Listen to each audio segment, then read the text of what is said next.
Criacionismo versus evolucionismo. Aula 1 de História na Aprendizagem Conectada. Aqui, né, na apresentação nós já temos uma imagem que mostra bem do que nós vamos falar nessa aula. Aqui está sendo representado o evolucionismo, em que o homem, né, vai modificando com o passar de milhares de anos, vai se transformando, vai se evoluindo, né, vai mostrando aqui os vários hominídeos que viveram na Terra segundo a ciência. Nós tivemos lá o Homo habilis, depois o Homo erecto, o Homo, e assim sucessivamente, até chegar no Homo sapiens e o Homo sapiens sapiens, que é o que nós somos hoje. E aqui é representado a teoria criacionista de que não houve uma evolução, que os seres humanos foram criados à imagem e semelhança de Deus. Essa imagem aqui é uma imagem, né, do toque de Deus, né, da criação de Deus. Um braço representa Deus, o outro braço representa Adão. Então, vamos lá.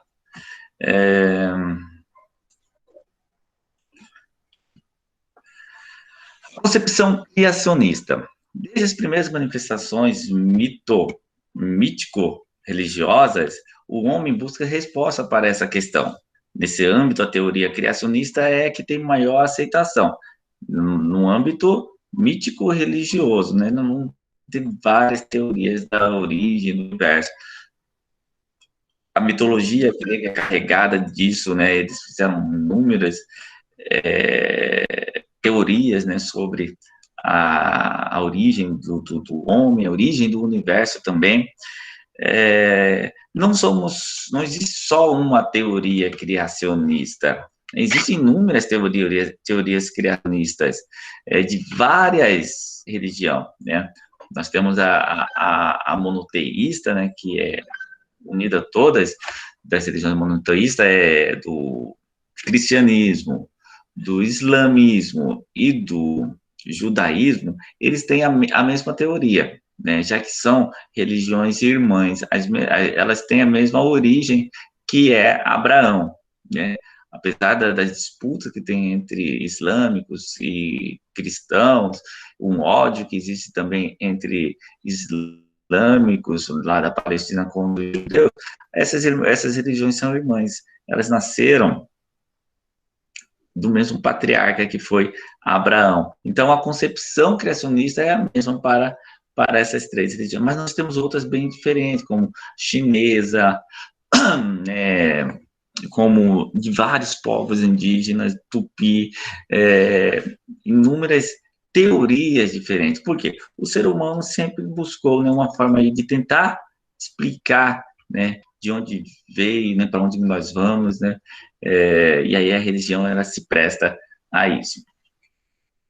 E a teoria criacionista, né, bem, né, já está ali aquela mesma imagem exemplificando lá, o toque da criação, Deus criando Adão, né, de que existia um jardim do Éden, que foi colocado Adão lá, e depois foi criada a mulher foi criada a partir de uma costela de Adão, porque Adão estava muito só, então Deus resolveu criar a mulher.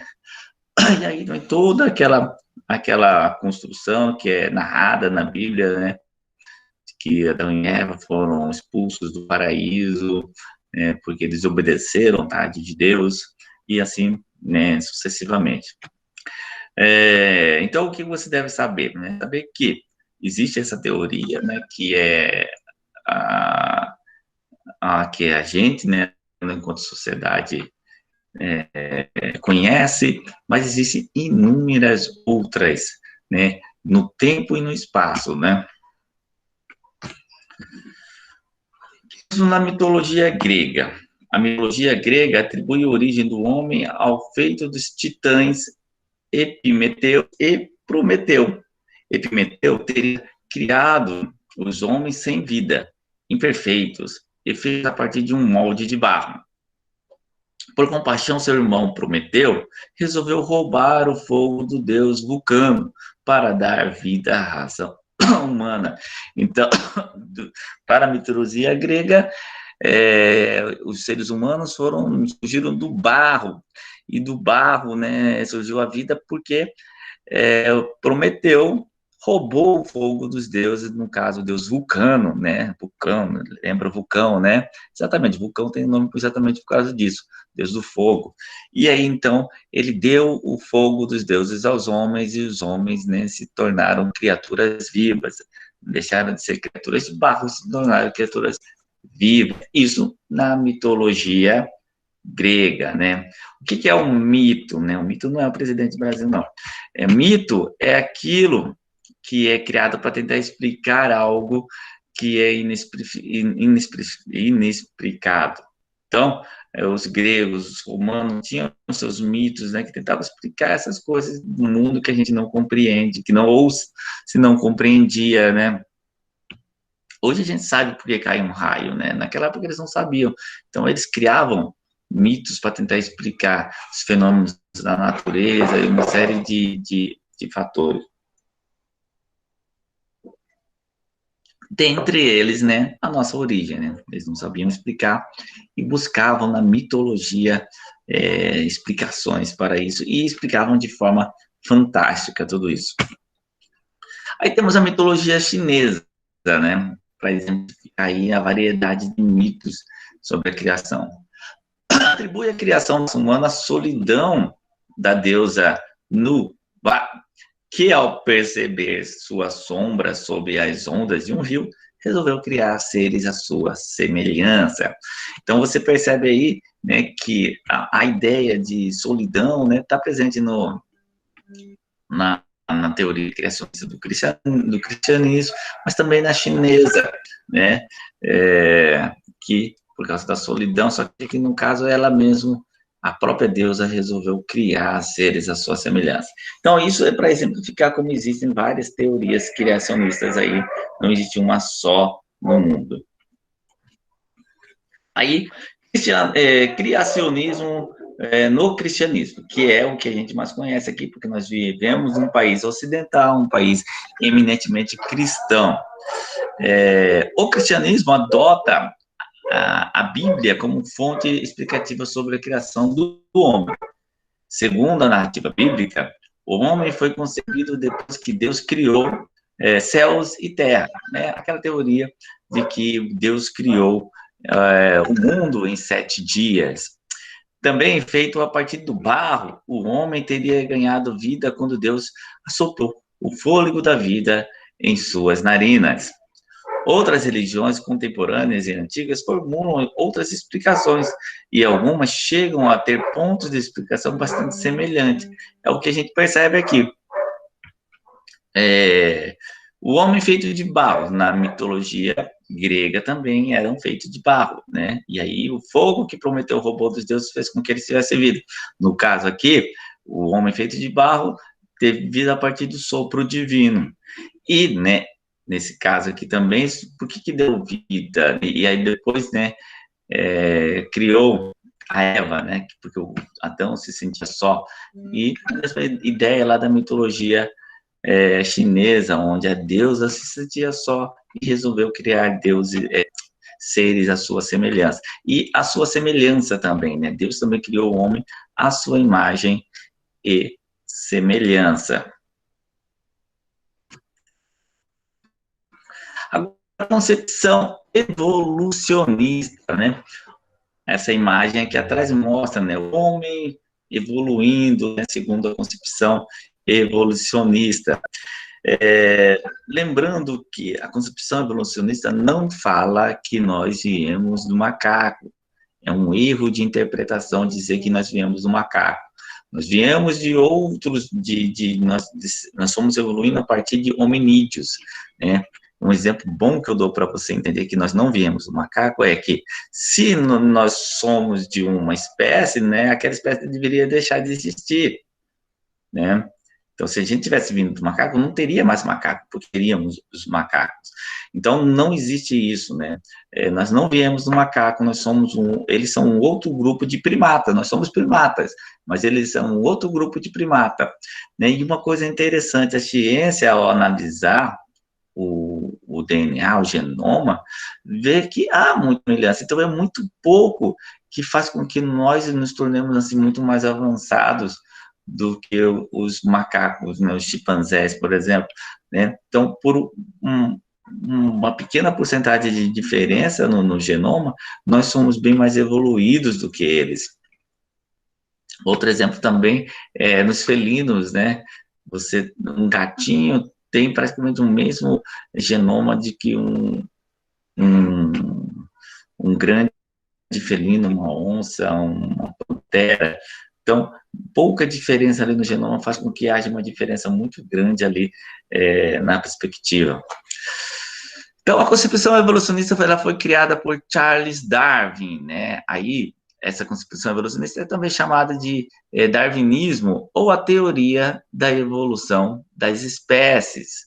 Foi uma importante etapa para a ciência mundial.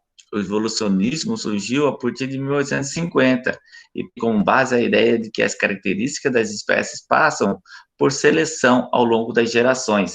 Essas características não são escolhidas por acaso, mas sim por conseguirem sobreviver no meio. Então, sintetizando a ideia do darwinismo aqui, da evolução das espécies, é que os seres, não só o ser humano, mas todos os seres que vivem na Terra, eles se adaptam ao meio. Eles se adaptam ao meio e vão se transformando. Né? Lógico que não vai de um dia para o outro, de uma geração para outra, de milhares de anos. Né? Então, por isso que ele tenta explicar aí essas mudanças que houve naquele ser humano primata para o ser humano atual. E isso também explica as diferenças entre os grupos humanos, né? Os seres humanos, eles são uma raça só, nós somos só, né? Por isso que é crime racismo, né? Porque nós somos uma raça só, nós somos um grupo só, nós temos a mesma descendência. Então, por que somos diferentes, né? Pode me perguntar, por que somos diferentes? Exatamente a concepção evolucionista de Darwin explica isso. Porque os seres que foram vivendo em cada região do planeta, de cada clima, ela foi se adaptando de forma diferente. Então, a cor dos olhos, a cor da pele, ela vai se adaptando à região. Por exemplo, uma pessoa que vive numa região muito frio, ela vai ter a pele mais clara, porque não vai ter muita melanina, os cores dos olhos vão ser mais claros. Então, nós somos diferentes exatamente por causa disso, por causa dessas adaptações que nós vamos tendo, né, com o passar de milhares de anos e se adaptando à região onde vivemos.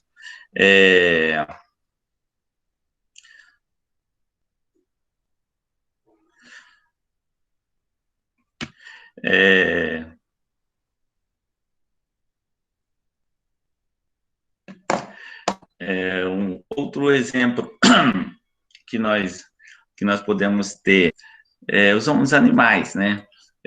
Darwin fez esse estudo a partir da diferença dos animais. Ele via que, por exemplo, um beija-flor. Um beija-flor de uma região, ele tem um bico pequeno. Mas se ele for de uma região onde as flores são muito profundas, ele precisa, né, ter o bico mais longo para conseguir pegar o néctar lá no fundo das flores. Então, ele vê que o beija-flor daquela região tem um bico diferente do beija-flor de outra região. Então, ele foi observando isso, né? Ele viu, então, que as espécies, os seres vivos, não só o ser humano, mas os seres vivos, como todos vão se adaptando ao meio. Lógico que isso não acontece de um dia para o outro, vai acontecendo, né, com o passar de bastante tempo. Principais tópicos das ideias de Darwin, né? Isso que é mais resumidamente o que eu já falei, né? Em todos os seres da mesma espécie podem apresentar variações. Logo conclui-se que não são idênticos entre si. Então, isso mostra que os seres humanos são, sim, da mesma espécie, que não existe essa de raças entre os seres humanos, né? Somos a mesma espécie, mas somos diferentes. Organismos possuem uma enorme capacidade de reprodução, porém, isso não significa que todos os descendentes chegarão à idade adulta. né, várias espécies de animais aí, os seres, né, por exemplo, tem muitos filhos, né, mas muitos morrem ali, né, e quanto mais filhos tem, parece que mais morrem, né, então por isso que tem muitos filhos. A gente vê, por exemplo, peixe, né, muitos são devorados ali muito pequenininho, mas são milhares que nascem ali de uma vez só, né, acaba não acabando a espécie. A quantidade de seres de uma espécie é relativamente constante ao longo das gerações, né? Com isso, existe uma grande luta pela vida entre esses seres, porque apesar de nascerem muitos, o número limitado consegue chegar à maturidade, o que mantém constante número de indivíduos. Organismos com variações favoráveis ao meio conseguem sobreviver do organismo com variações menos favoráveis. Então, aquele que consegue se variar mais, ele vai se adaptando mais. O que não consegue se adaptar acaba morrendo. Então, isso aqui é até usado, né, atualmente, né, nas transformações que vão acontecendo no mundo. Aquele que se adapta sobrevive, por exemplo, no mercado de trabalho. Aquele que se adapta sobrevive. Aquele que não se adapta vai ficar fora do mercado. Por exemplo, uma pessoa que, né, trabalha num determinado ramo e aí surge uma nova tecnologia e aquilo ali acaba. Aqueles que se adaptaram vão continuar tendo trabalho. Aqueles que não se adaptaram vão morrer, né, entre aspas, vão sair do mercado. Então, para Darwin, né, as espécies que vão sobrevivendo são aquelas que melhor se adaptam, né? E uma coisa interessante, né, antes do Homo sapiens, que somos nós, conviveu com o Homo de Neandertal. E o homem de Neandertal não conseguiu ter essas adaptações e acabou sendo extinto, né? E nós, o Homo sapiens, sobrevivemos e dominamos o mundo até hoje. Por suas variações favoráveis, esses seres têm mais chances de garantir descendência. Como características são transmitidas de pais para filhos, os descendentes também ganham essas variações. Então, né, vamos passar. Por exemplo, né, uma pessoa que viveu num lugar muito frio, ela vai ser branca, né? Aí ela mudou aqui para o Brasil, muito calor. Aí o filho vai nascer moreninho porque nasceu num lugar calor? Não. O que ele vai ter? Vai ter herança genética. Então, pela genética, ele vai nascer branquinho, mesmo nascendo aqui no Brasil.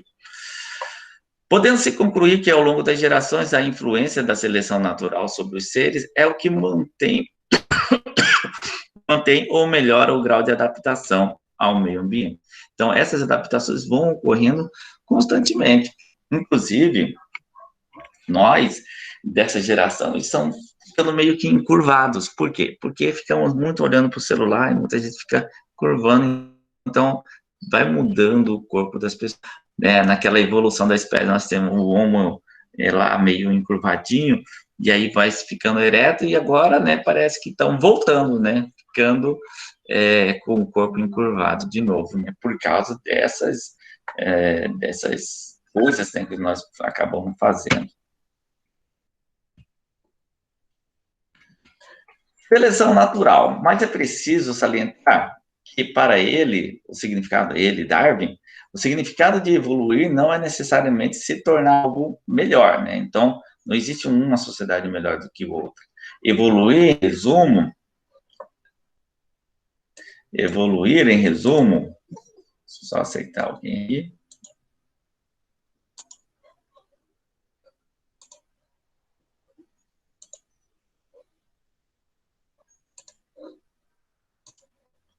Evoluir é mudar biologicamente, com o intuito de se adaptar ao meio em que se vive.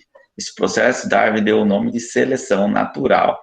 Então, seleção natural das espécies, né? Ela vai se adaptando, se aqueles que se adaptam sobrevivem, aqueles que não se adaptam morrem, né? E essa teoria aqui é muito usada no mercado de trabalho para exemplificar no mercado de trabalho, né? Tem aqueles que não se adaptam, saem fora do mercado. Então, mas lá no darwinismo ele queria mostrar que as espécies que se adaptam sobrevivem e aquelas que conseguiram se adaptar conseguiram sobreviver. Nós estamos aí até hoje, sinal que nós conseguimos nos adaptar muito bem e continuamos nos adaptando todos os dias, né? Essa pandemia veio para mostrar isso. Hoje nós estamos tendo que adaptar a nossa forma de estudar e,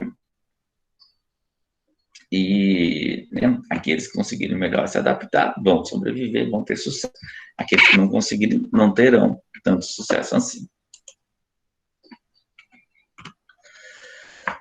Viemos do macaco? Isso aí eu já respondi lá do começo, né? Qual a resposta que a gente daria? Não, não viemos do macaco. Darwin disse que viemos do macaco? Não, ele não disse que viemos do macaco. É uma polêmica que rodeia a teoria relacionada aos seres humanos. Em resumo, o evolucionismo, existe a indicação de que os humanos têm um ancestral comum com uma espécie de macaco, como o chimpanzé, e, por exemplo, alguns recentes estudos de codificação genética mostram a semelhança de 98% em genes humanos e de chimpanzés. Então, veja só, 2% de diferença dos genes faz toda a diferença.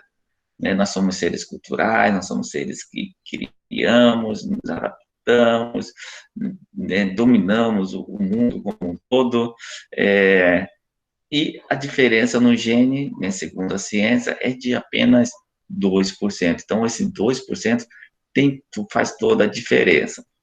Entretanto, é importante destacar que isso não significa que o homem vem do macaco, mas que tem ancestrais em comum, ou seja, o macaco é um primata, os seres humanos, nós somos primatas também. Então, mas isso não quer dizer que a gente venha do macaco, né? Então, quem tem esse pensamento fala, a teoria criacionista fala isso, não fala coisa alguma. Então, né, tem muita gente que quando começa a discutir, o que você acredita? No evolucionismo ou no criacionismo? Aí ele fala assim, eu não criacionismo, não veio do macaco, você veio do macaco, mas ninguém fala que veio do macaco aqui. Né? Então, o fato de falar veio do macaco não é um motivo para criticar a teoria evolucionista, já que ela não fala isso.